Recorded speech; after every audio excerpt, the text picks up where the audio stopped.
Ukuthula bezalwane, uJesu Kristu uyinkosi yamakhosi, uyabusa, uyinkosi yokuthula, uyinkosi yenkazimulo.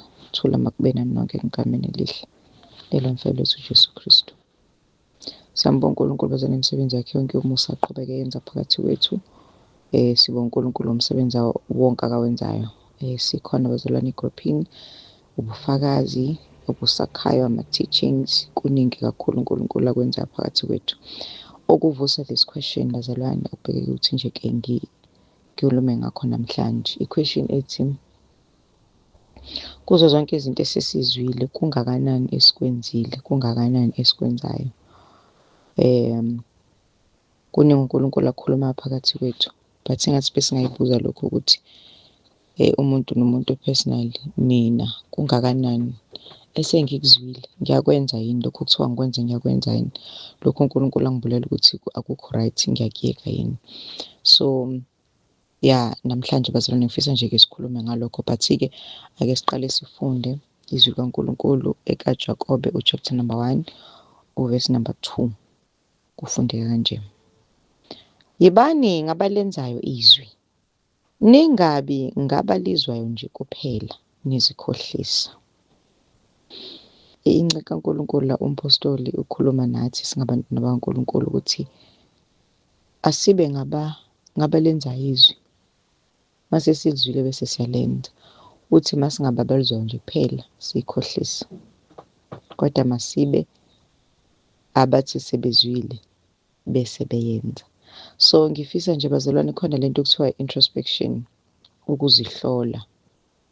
Ngifisa ngathi kungayinkonzo esijwayela thina sonke ukuzihlola nje, ukuhlala phansi sizwe ukuthi okay, kuzo zonke izinto uNkulunkulu ayikhulumile kimi kuleli viki, kule nyanga, kule njengoba sikhona nje la egroupini bazalwane, uNkulunkulu ekhuluma phakathi kwethu.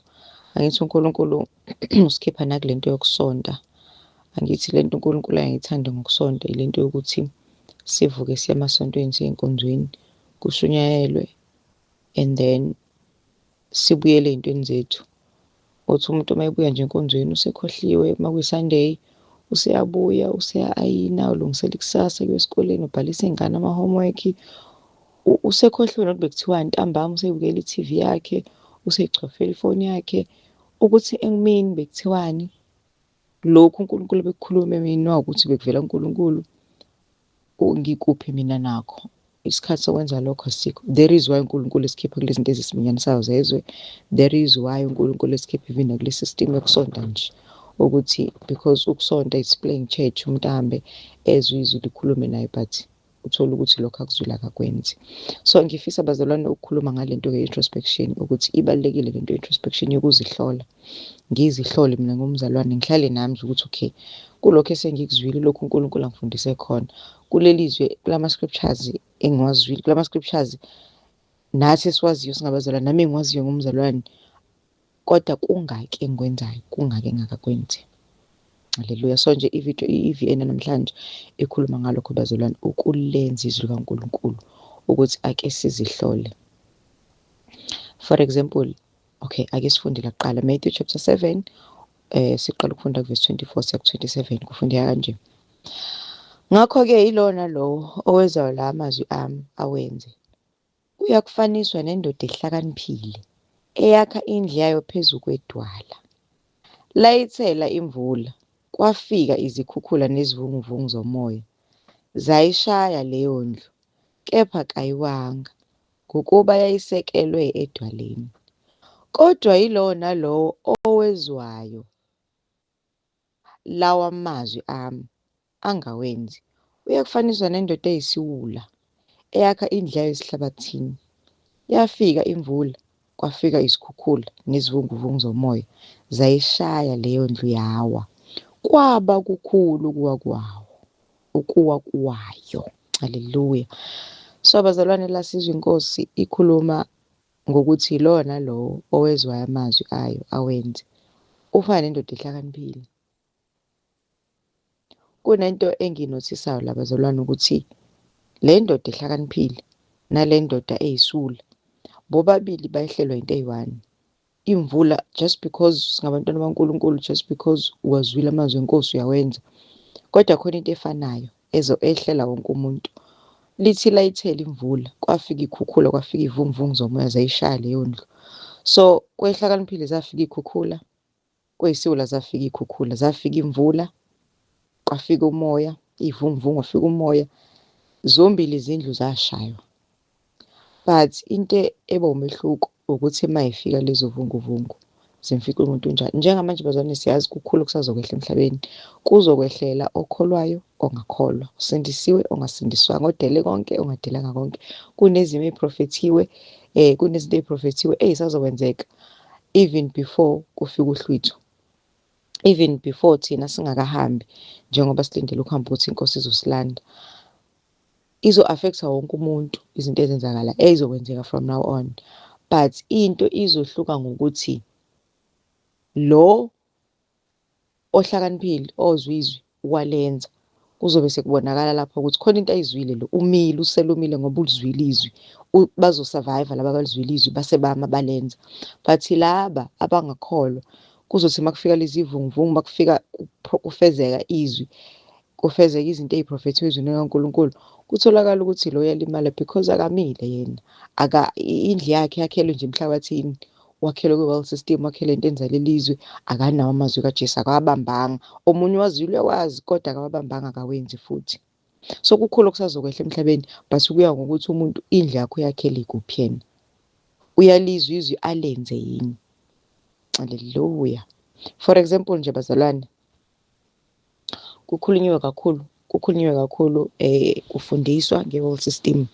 Kade bazalwane sifundiswa ngobubi be-world system. Uthi umbuzo wami, for example, ake sithi umzalwane, khona abazalwane siyazi la egruphini bazalwane, khona abazalwane asebephumile, khona bakwi-process yokuphuma ey'ntweni zaleli zwe.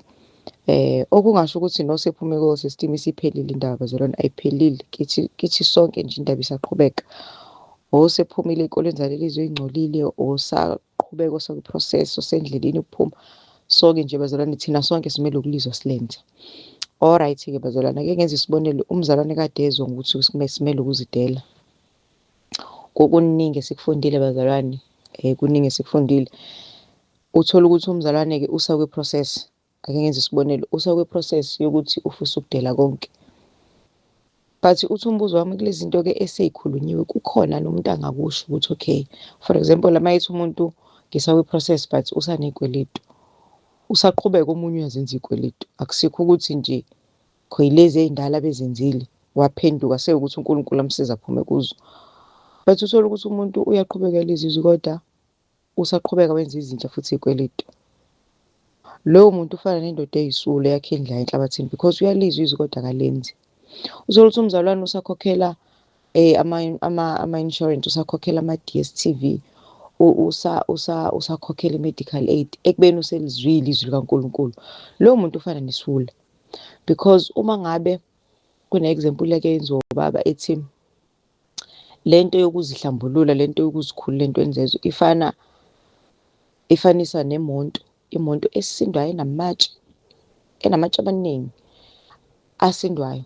So ngesikhathi uqala uphungula, uqala ukhansela i-DSTV ukuthi hhayi-ke angisayikhokheli manje lento, ngisasebenza khona okwamanje mhlawumbe kodwa angisayikhokheli lento. Ufana nomuntu okhipha itshe emotweni, imonto iyaqala iyaphunguka iba lula.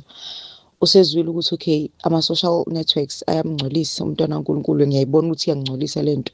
uFacebook uthi uyascrolla, khona izinto ey'ngcolisa amehlo, and then bangcola amehlo kungcola inhliziyo. Elisizwe kaNkulunkulu amehlo ayisibani, umehlo lomuntu ungcolile nomzimba wakhe wonke uyangcola. Uthola ukuthi umuntu usano-Facebook, usano-TikTok, usano-Instagram, zonke lezi zinto zimunca isikhathi, zimunca izwi likaNkulunkulu.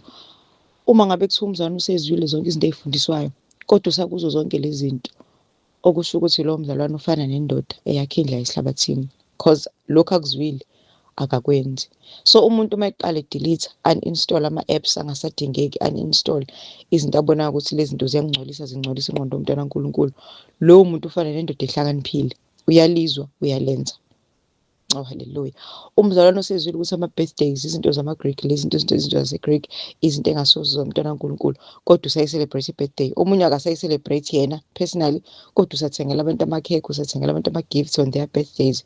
Lowo muntu ufana nendoda eyisula, uyalizwa izwi kodwa akalenzi. uNkulunkulu ukhulumile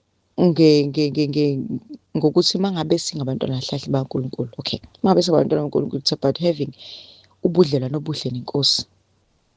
Thandaza ukufunda izwi kaNkulunkulu, uzwele ukudla ukukhule ekumazini uNkulunkulu. Bathi umzalwane uyakuzwa lokho, alalele intshumayelo, athi aqeda le ntshumayelo alalele, athi aqeda alalele ubufakazi, aqede lapho avule u-YouTube, abuke i-podcast, abuke izinto ey-right ezimakhayo, kodwa kuyizibukeni akazenzi ukuthi nje athathe action. So ufana nendoda eyisula, ufaniswa nendoda eyisula, olizwayo izwi kodwa akalenzi. Oh haleluya. So-ke uthi uJesu owenzayo lamazwi akhe ufana nendoda ehlakaniphile, othi esezwile, umntwana kaNkulunkulu othi esezwile abese yazi-introspect, abese athi put to action lokho asekuzwile, ufana nendoda ehlakaniphile eyakha indlu yayo. Wonke umuntu uyakha, omunye wakhela edwaleni ngokuthi ulalela amazwi kaJesu awenze, omunye wakhe esihlabathini ngokuthi uyalizwa izwi kodwa akalenzi. Sesizwile ukuthi education ingcole kangakanani, isasani kangakanani, ayiveli kangakanani kuNkulunkulu. But umzalwane osavusa iy'ngane zakhe ekuseni, ayigqokise, azenzele ama-lunch box, azenzise ama-homework, sesifundiseke kangaka, sezikhulunywa kangaka izinto zikaNkulunkulu. Lithi iBhayibheli, yibani ningabi ngabalizwayo nje kuphela, kodwa asibe ngabalenzayo izwi. Lithi singayikhohlisi phela, sibe nje ngabalizwayo sizikhohlise, kodwa sithi mase sizwile bese siyalenza. So umzalwane osavuka ekuseni avuse ingane, ayigqokise, ayithi iye esikoleni yofunda, esembulelekile, uNkulunkulu akathokozi, because ufaniswa nendoda eyisula eyakha indlu yayo esihlabathini. Oh haleluya.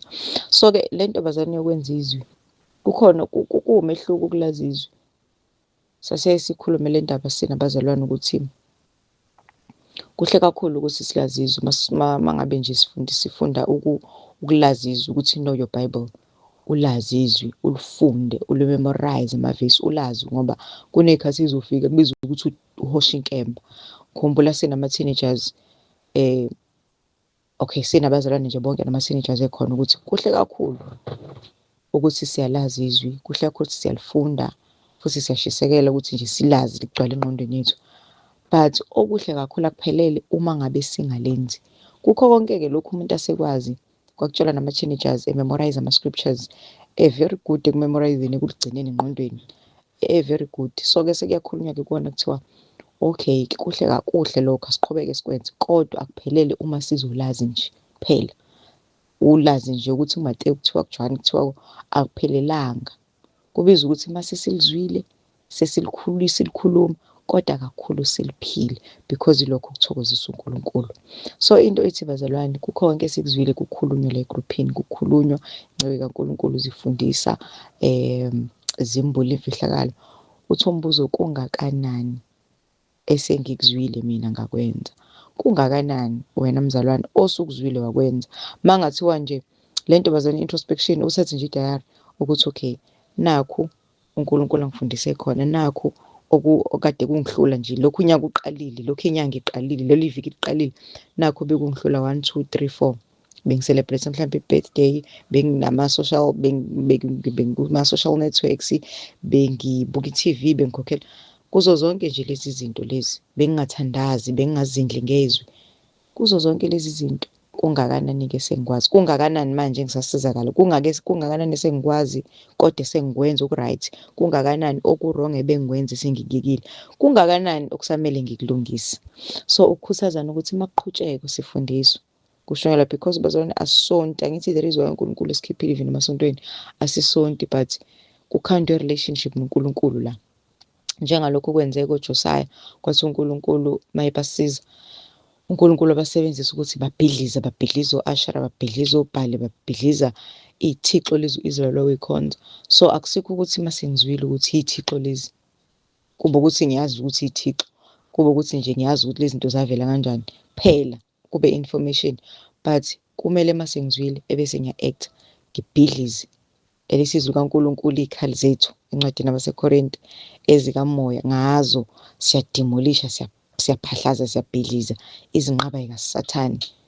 So uNkulunkulu izinto asimbulela zona, usimbulela ukuthi masezilwe sibhidlize ey'mpilweni zethu, ey'ngqondweni zethu, ey'mpilweni zethu, izinto ey'ngo-Ashera, izinto ey'ngobhali, izinto eziyizithixo, siphihlize kuphume sisala salo muntu kaNkulunkulu eklini, ey'ngcwele, elungele ukubuya kaJesu. Elithi izwi kaNkulunkulu uthi uJesu uma ngabe umuntu kuphumile imimoya kuyena, umoya mawuphuma uyahamba ey'ndaweni ezomile. Lithi iBhayibheli uthi uJesu uyabuya uzobheka ukuthi endlini yawo la kade uhlala khona kunjani. Uma ngabe ufica kuklini kunithi nje kungekho lutho, awungeni back, uyahamba uyolanda imimoya enamandla 7 times luwona lo moya, bese uyabuya uzongena. Okubizwa ukuthi masikhishwa kulezi zinto, masiphuma, umzalwane mayiphuma kulezi zinto zezwe, entertainment yezwe, kugcwala izwi likaNkulunkulu. Uzothi umoya mawubuya ubuye kugcwele izwi, ubuye kugcwele umthandazo, ubuye kugcwele ubudlelwano nenkosi, ubone ukuthi hayi anginandawo la. Kodwa mangabe uzofica ku-empty, kuthulekile nje kungekho zwi, uyabuya ungene. So-ke bazalwane, asibe ngabalizwayo bese bayalenza. Sizwile ngoba ungcwele ukuthi uNkulunkulu ufuna sibe ngcwele, silungele ukubuya kwenkosi, sibe ngcwele ey'ntweni ezenza umzalwane angabi ngcwele. Kungakanani umzalwane akwenzayo okumenza angabi ngcwele? Kulokhu esesikuzwile ukukhulunywa, kungakanani umzalwane asethathe i-decision? So nje basically bazalwane, uNkulunkulu akathinte iy'nhliziyo zethu ukuthi singabi ngabalizwa kuphela, kodwa sibe ngabalenza, sibe ngabathatha action. Enye into eyinkinga lento yokuthalalisa, ukuthi hhayi ngizo. But uNkulunkulu ufuna sithi masizwile, yingakho lithi iBhayibheli encwadini yamaHebheru namhlanje, I think chapter 4, uthi today, namhlanje, uma nilizwa izwi lakhe ningazenzi likhuni inhliziyo. Uyazi ukuthi kokunye akusikho kuphela izinto okumele umzalwane ehlukane nazo, kokunye izinto uNkulunkulu afuna azenze umzalwane. Yebo bazalwane, izinto uNkulunkulu ayibekayo ukuthi zenzeke. Khona isono sokwenza ukuthi umzalwane wenza ukuthi uNkulunkulu angakufuni isono, bese kuba khona isono sokuthi uNkulunkulu uthi kumzalwane yenza ukuthi, bese umzalwane angakwenzi. Nakho lokho kuyisono, because uNkulunkulu uthe angenza ukuthi mina ngakwenzi. Inkinga-ke lento iyahlasela bazalwane, lento yokuthi ngizo namhlanje kusasa thola ukuthi kubekeke something enhlizweni. Ngiyayazi leyo nto bazalwane, kumkhule kwami ukuthi inkosi ngisize njalo nje makufanele ngenze something, ungabi khona lo moya uthi ngizo, because enye into leyo emdabukisa umoya engcwele. Umoya engcwele kube khona into athi yenze, lento athi yenze uthole ukuthi khona izomsiza, but ngizo bakhona abazoyenza, bakhona abangayenza, kanti uNkulunkulu ubeke kuwena ukuthi hhayi lento ayenziwe kuwena. So nje bazalwane, masingabi ngabalizwayo, kade sithi masesizwile bese siyalenza. Uthi uJesu uma ekhuluma ngelilanga nowesifazane, uthi lo wesifazane mangabe ebona uJesu ekhuluma uthi abusisiwe amabele owawancelayo, sibusiwe nesibeletho esakumumathayo. Uze uJesu Kristu babusisiwe rather abalizwayo bese bayalenza. So akho sibusiso esitheni sokuthi wahlala kusiphi isibeletho uJesu, wancela kumuphi umuntu wesifazane, uma wakho wamzala wamkhulisa. So isibusiso ekuyisona sona sokuthi umuntu ezwe izwi bese ayalenza. So-ke bazalwane, kukho konke esikufundiswayo, kukho konke okushunyayeliwe, okukhulunywe, okufundisiwe, uNkulunkulu angibulile ukuthi asingakwenzi, nangibulile ukuthi asikwenze.